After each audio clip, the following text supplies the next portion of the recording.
Welcome to Disciples of Christ History. My name is Steve Regas. I'm a member here at Liberty Christian Church in Liberty, Missouri. I am leading a 15-week series on the history of the Christian Church Disciples of Christ. I've been asked to say a little bit how this series came about. A few of you may know that I'm currently working on a book called Seeking Christ.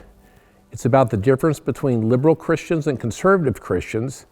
In the end, it will suggest at least to find a way to bridge their differences. In working on that book, I recently completed a pretty long chapter on the history of Christianity. The second factor is that Dave Culver, the pastor of this congregation, asked me last summer to teach a series on the history of the disciples of Christ, as there were a fair number of members of this congregation who really weren't aware of that. The third factor came in, and this got the region involved. I'm currently mentoring a candidate for commissioning in the region. And as part of the process, he has to take a class in the history and polity of the disciples of Christ. Unfortunately, there's no really good local option for that. And in speaking with the region, they said if he watches this series, it would fulfill that criteria for him, but they would also like to put it on the regional website for anyone else who wanted to study the history and polity of the disciples of Christ. I am honored to have you as my guest for this, and thank you for being here.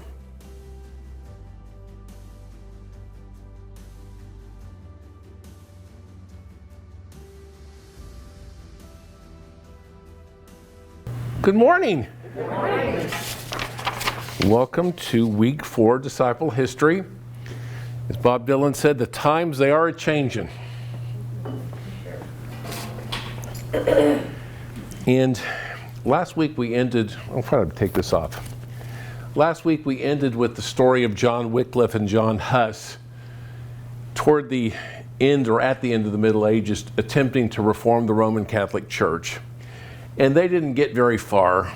Wycliffe at least died in his own bed and was declared a heretic post-mortem, and then dug up like 30 years later, and his corpse was burned at the stake. Oh my goodness. Now, he did better than John Huss, who lived over in Moravia, Central Europe, who had basically the same ideas. He was called to a summit and lied to that he would have safe passage. He was arrested, and he was unfortunately burned at the stake alive. Victor Hugo said, "Nothing is more powerful than an idea whose time has come." I was going to add, Patrick Mahomes said that 13 seconds is a lot of time. So Wycliffe and Huss's work did not seem to amount in much, but the time came a century later. Several things happened. The degree of corruption in the Roman Catholic Church continued. And just as we had talked about a week or so before, when the French leaders wanted the papacy because they wanted the money to stay in France, and the Italian leaders said, no, we want it back in Italy because we want the money to stay there. There was widespread resentment among leaders in England and Germany. Why are we paying this guy in Italy our money? And finally, and this is probably the most important thing, it was roughly 1440, Gutenberg invented the movable printing press with movable type. And that, like the internet in this day and age, changed the world. You could print up to 3,600 pages a day. By 1500, the printing press was widespread in Europe. Today's story starts in 1483. It starts with Martin Luther.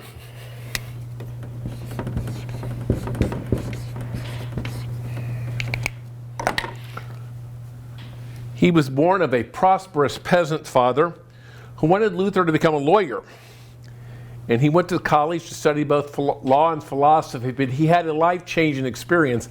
I believe he was hit by a bolt of lightning. And after that, he made a vow to serve God. He entered the monastery, was ordained in 1507, awarded a Doctor of Theology degree in 1518. And it became apparent that to his superiors in the church that Luther was a man who had potential potential to move ahead. He was made head of the local part of his order. He was a teacher. But we've all met folks like this. You know, there are people in the world who you can say, the sun is shining. There's other people you can say the sun is shining, and they go to the door to look and make sure it's true. Luther was the kind of person who questioned everything. Most of all, he questioned if he was truly a Christian. This is from some of his writing prior to the Reformation. I greatly longed to understand Paul's epistle to the Romans, and nothing stood in the way but that one expression, the justice of God, because I took that to mean that justice whereby God is just and deals justly in punishing the unjust. My situation was that although an impeccable monk, I stood before God as a sinner troubled in conscience, and I had no confidence that my merit would assuage him. Therefore I did not love a just and angry God, but rather hated and murmured against him. Yet I clung to the dear Paul and had a great yearning to know what he meant. Night and day I pondered until I saw the connection between the justice of God and the statement that the righteous shall live by faith. Then I grasped that the justice of God is that righteousness by which through grace and sheer mercy God justifies us through faith. Thereupon I found myself to be reborn and to have gone through open doors into paradise. The whole of Scripture took on new meaning, and whereas before the justice of God had filled me with hate, now had it become to me expressively sweet and greater love. This passage of Paul became to me a gate of heaven. And here we began to see, even before the Reformation begins, that the idea that one was saved by the works righteousness of following the rules of the Catholic Church was going to be replaced by a righteousness that was based simply on faith and the sheer mercy of God. I need to stop here. For those of you who are watching, all these are on tape, and you can go to the church's YouTube site. If you miss one, don't worry, they'll all be there. Hang on, let me grab a book. The crisis that began the Protestant Reformation occurred when St. Peter's was being built in Rome. How many of you have been to St. Peter's? Was that cheap to build? They had to collect money all over Europe for it. And it was kind of a system of farming out to various peddlers indulgences to pay for the construction of St. Peter's. And you remember we talked about in previous weeks, an indulgence was if someone you loved died in a state of venial sin, that they would go to purgatory. And again, purgatory is not a deciding place between heaven and hell. Anybody who's in purgatory eventually gets to heaven. It's just how long they're going to be there. And by that point in time, the idea had developed that the Pope, in his great power, had the ability to forgive sins, not only in this life, but in the next. And so if the Pope said, now Uncle John gets out of purgatory, that's how it was. Now, but was it free? No. And so there was this thing called indulgences. And if you bought an indulgence, your loved one's soul would be sprung into heaven. Now, there was a man named Tetzel who, say mildly, was unscrupulous in selling these. And again, the Pope got some of it, and he got some of the money. Listen now, God and St. Peter call you. Consider the salvation of your souls and those loved ones departed. Listen to the voices of your dear dead relatives and friends, beseech you and saying, pity us, pity us. We are in dire torment from which you can redeem us with a pittance. Do you not wish to? Open your ears. Hear the father saying to his son, the mother to her daughter, We bore you, nourished you, brought you up, left you our fortunes, and are you so cruel and hard that now you are not willing for so little to set us free? And the famous line that he used, as soon as the coin in the coffer springs, the soul from purgatory springs. Hard sell? No. Luther found that repulsive. No, and not because he was against the idea of indulgences in itself. He was still, at that point in 1517, thoroughly Catholic. It's just it's kind of like Jesus wasn't opposed in the temple to having lambs and goats. The fact that they were offered to people at inflated prices is what bothered him. The hard sell tactics, the mercenary appeal is what bothered Luther. And so what he did was, all he intended to do was to start a discussion. So he famously nailed his 95 theses on the church door at Wittenberg, hoping that the topic would come up.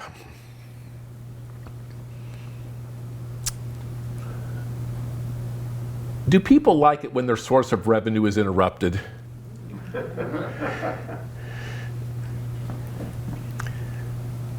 Do you remember how World War I started? The Archduke of Austria-Hungary and his wife were killed by a fanatic in Serbia. And not to minimize the deaths of two people, but that started something. That little thing in a faraway place started something that cost probably 10 million people their lives. And it's been described as a tinderbox. The world was poised for war. It just needed that one spark to set it off. And you know, unfortunately, a lot of us have been through church splits. The church I served in Hiawatha split 13 years before I came there. Do you know what the ostensible reason for the split was? One group didn't like the Sunday school literature that was purchased. That was the ostensible reason for the split. But the real reasons, of course, were deeper. What started as a dispute over indulgences rapidly took off. You know, there are people in the world who can take abuse and not get riled. I think about Jackie Robinson.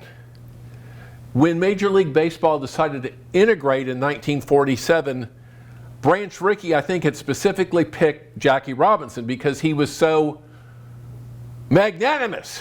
And you think about the verbal, physical abuse that man took to become the first African American to play in the major leagues. But he did not respond in hatred to the hatred he faced. They retired Jackie Robinson's 42. Then there were people like Martin Luther, who, if you pushed his buttons, you know what he did? He pushed back more.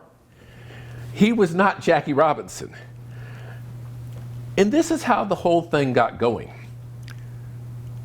We say the Reformation started in 1517 when he put the thesis on the door, but the church pushed back and said, you take that down. He goes, no, I'm not. And then it's like an argument that just escalates and escalates and escalates. And finally, by 1521, he was in full rebellion against the church. It's interesting to note that I believe it was in the years 1518 to 1520 during this that something like 300,000 of his tracts, his pamphlets had circulated over Germany. Now, if you have an idea, you know, until 20 years ago with the internet, the problem was getting the idea out. Wycliffe and Huss did not have this advantage. Luther did. He could take his case to the people. And so he did. So in that 4 years from 1517, he went from being a slightly disgruntled Catholic who had one gripe to someone who's saying, I am done with the whole system, come and join me. And for that, we need to be thankful. Let me grab a book. This is Disciple History. This is a Christian system written by Alexander Campbell. And the preface, the first page. We begin to appreciate how much we are indebted to the intelligence, faith, and courage of Martin Luther and his historic associates in that glorious Reformation. He restored the Bible to the world. And that's true. Now,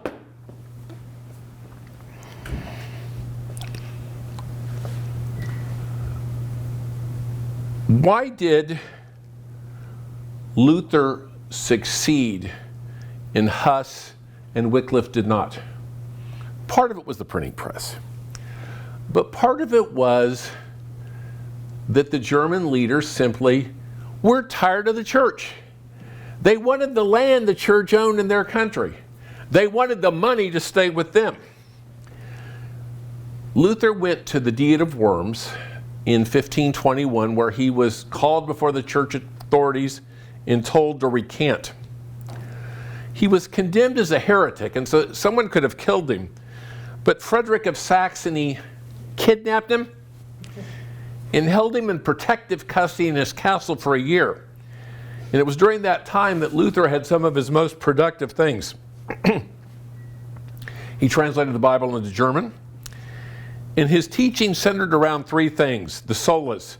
Sola scriptura. Everything we need to know about the Bible, about God, is contained in the Bible and the Bible alone. The Bible, rather than the church councils of the Pope, has the last word. Sola fides. We are saved by faith alone and not by anything we can do. Sola gratia. Salvation is a total gift of God. We cannot earn it. Now, the church that had been like this for centuries was suddenly split. Catholic and Lutheran. Do you remember the proverbial story of the dam breaking, the boy sticking his finger in and trying to plug it, and it springing other places? Once Luther got the ball rolling, there was no stopping it. The second branch of the Reformation is called either Calvinist, because it was started by John Calvin. It's also called Reformed.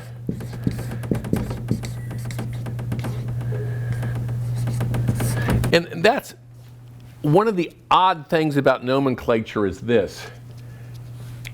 It's all the Reformation, but there's the Reformed part of the Reformation. There's Luther, there's Calvin, aka Reformed, and in many ways they were the same way, similar views. John Calvin was born in France in 1509, trained as a lawyer. He converted to Protestantism in 1533 and soon began his own book, The Institutes of Christian Religion, which literally was a primer of theology for Protestants for 5 centuries. He went to Switzerland, he was asked to leave, then he was asked to come back to the city of Geneva. Luther was spontaneous. If you pushed his button, you knew exactly what he thought. Calvin was a lawyer. And you know that lawyers are often not spontaneous. They sit there and think through the implications. And that's what Calvin did. He was the one that took the ideas of the Reformation and systematized them.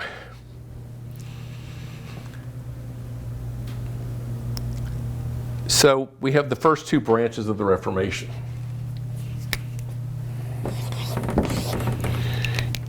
You know what the 3 most difficult things that a student in seminary has to deal with? Hebrew, Greek, and the English Reformation.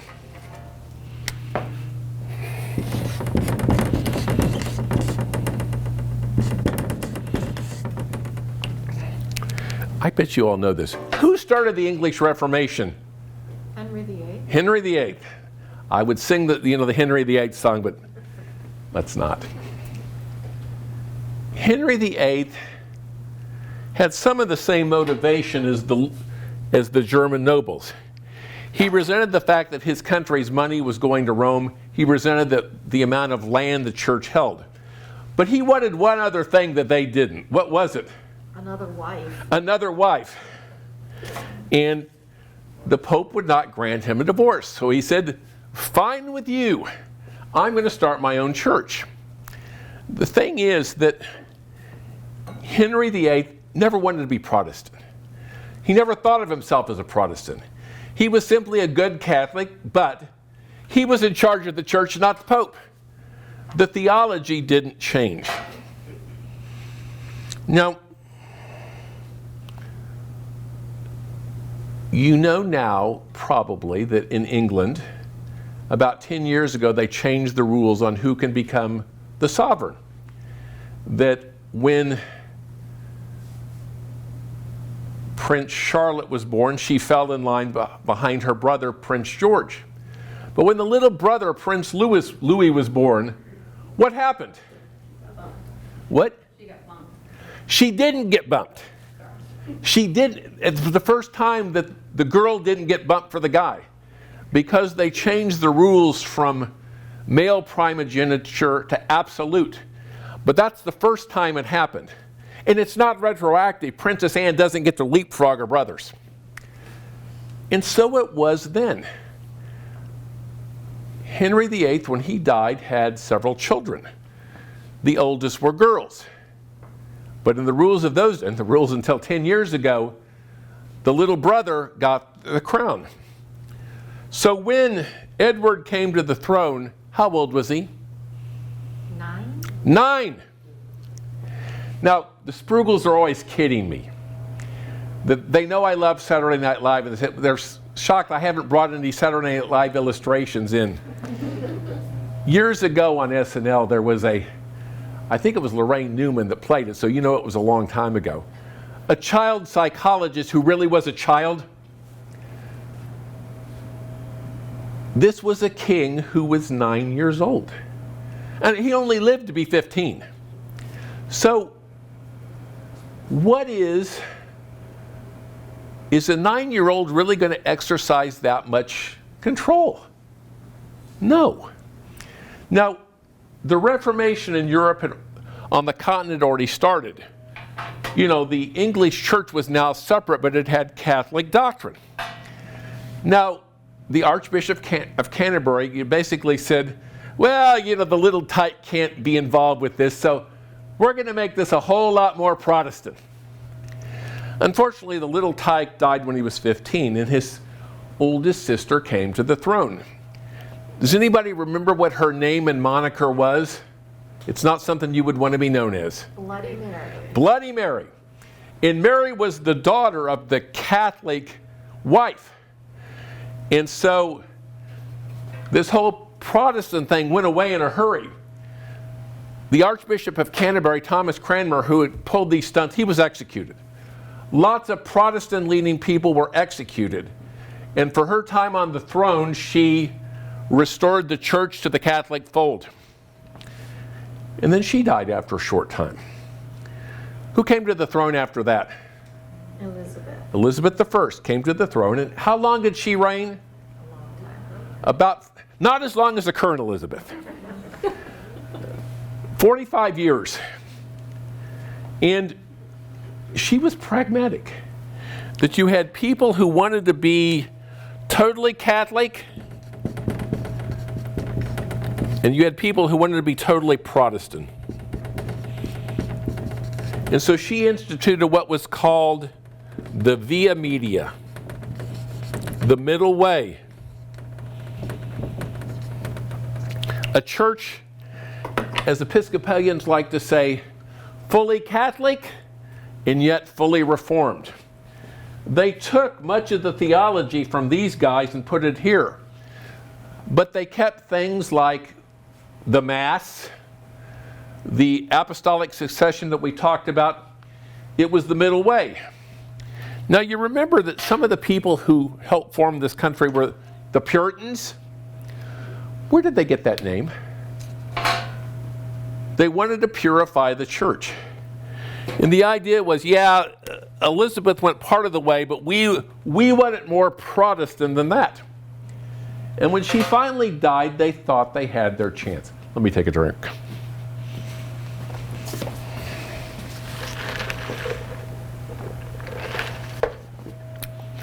When she died, the house of Tudor came to an end, and the house of Stuart came to the throne. The Stuarts were ruling Scotland. And James VI of Scotland became James I of England. And the Protestants were thinking, oh, this is great. He comes from a very Protestant country. He'll make us very Protestant. Well, it didn't happen that way. He kept the Via Media. Then he died, and his son Charles I came to the throne. Charles I had the idea that he could rule, that he was an absolute monarch. He could rule on his own and forget Parliament. Do you know what happened to him? Literally.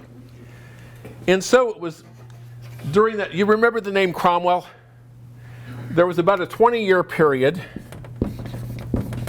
roughly, called an Interregnum, meaning between kings, where Cromwell and his cronies in Parliament ruled the country.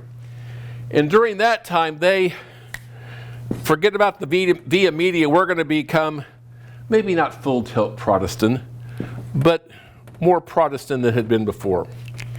Well, they got tired of him, so then they restored the monarchy in Charles II.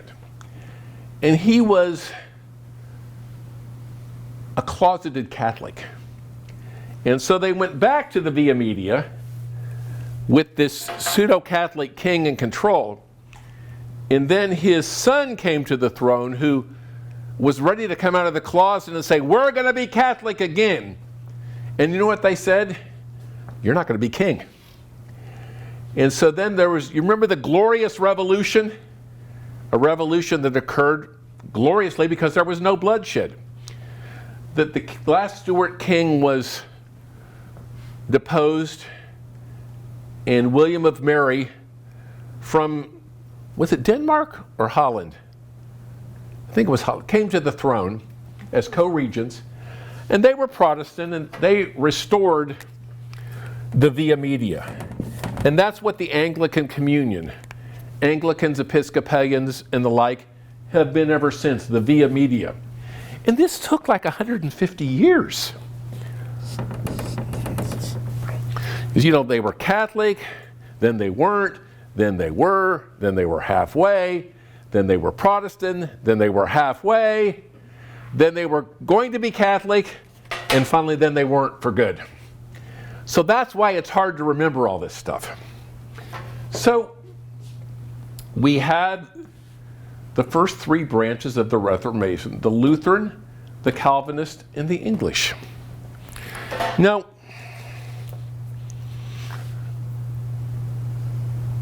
you remember we talked about in Catholicism the idea of Christendom, the church and the state. And they were so intertwined it was hard to tell where one began and one ended. After the Reformation, what happened to Christendom? It was still there. And that's the thing, it was still there. I mean, how did Luther stay in power? The support of the German princes. Is he going to say, turn his back on them? No. You know, Henry VIII was a king who wanted to be the head of his church. John Calvin was a minister who wanted to be head of his country. He was a dictator. That on one hand, everything changed, and on the other hand, nothing changed. You still had Christendom. Well, there was a fourth branch of the Reformation. It could be called other, but typically the name is simply called as the Radical Reformation. And it's kind of a, I hate to say a wastebasket category, but that's kind of, it was all the people who didn't fit in. Why were they radical? because they wanted to destroy Christendom. Christendom had been in effect since 313 AD. At this point, that's 1,200 years. And they look back at the time when Constantine embraced Christianity as the great apostasy. That once the church and the state got together, true religion was gone. In that world, if you were Catholic, Lutheran, Calvinist, or Anglican, how did you become a Christian? You were born, you were christened, and you were Christian. And that's, how it was, that's how it was always going to be. Is that how it was in the New Testament? No. And their complaint was that Luther and Calvin didn't go far enough. That the church was a voluntary association of people, not who were christened when they were 3 days old, but who grew up, who studied the Bible and came to a conscious decision of, I want to be a Christian and I need to be baptized. And I had another name, the Anabaptists, meaning baptized again. And that, to all three of these groups, baptism was a once-in-a-life sacrament, a life-changing event. And the idea that someone to be baptized again was not just blasphemy. It was also, in the rules of most of the countries, a capital offense. And one of the followers of these people said, well, why don't we have a third baptism? They were baptized as babies. They want to be baptized adults. What's the best way to get rid of them? Baptize them permanently. Drown them. Yeah. Now, the Radical Reformation had two components. Part of it was religious,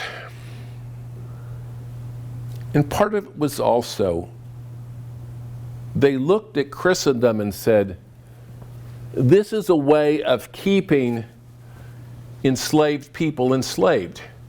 How was the feudal system justified?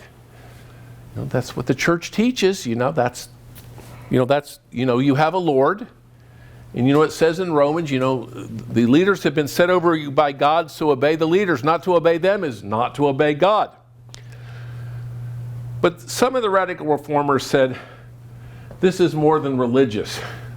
We want to throw off the feudal system. So how did Luther come down on this? Because this happened shortly after the Reformation. He, like a lot of people in politics, tried to walk both sides of the fence. Because genuinely he felt sorry for the impoverished peasants. But who did he owe his movement, his church, and his life? The rich people, the leaders. And so finally, when there was a full-out rebellion, he said, I'm siding with the king. You guys are doing wrong, and they were put down. Now, I was asked last week where the Mennonites came from. And I probably spelled that incorrectly. There's probably one more N in there. I think there is. They came from the Radical Reformation, the Anabaptists. One of the things that these groups were known for, part of it was, obviously the word communist did not exist then. They were communal, though. That they sometimes had their possessions in common, and they were pacifists, and they were standoffish. This is also where the Amish, the Church of the Brethren, come from. What happens to an Amish person who decides to go their own way? They're shunned by the community. This started here because they are a separate group, separate from the rest of the world. And if you're not going to live by the group's rules, you are gone. This is also where the traditional peace churches, not so much the Quakers, but the Mennonites and the Church of the Brethren came from.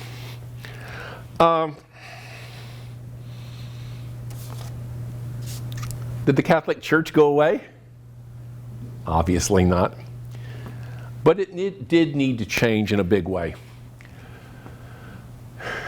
It was simply too easy for the Protestants to look at the Catholic Church and its corruption and say they got it wrong. What was the second of the Star Wars? The Empire Strikes Back? The Catholic Church struck back with the Counter-Reformation.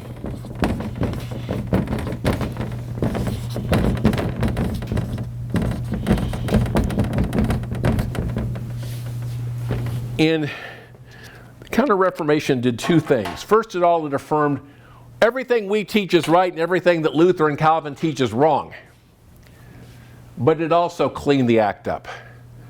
The greed, the corruption, the illiterate parish priests, all that went away because they needed to get their act together. So you have Lutheran, Calvinist, English, Radical, and then the Catholic Church had the Counter-Reformation. Anyway, this is interesting. Who were the shock troops of the Counter-Reformation? What group? Is that the Inquisition? Not the Inquisition got its hand involved, yeah. But someone else. Someone who has a very, very famous member today. You've heard of the Jesuits? And who's the first Jesuit pope? Francis. The Jesuits, interestingly, became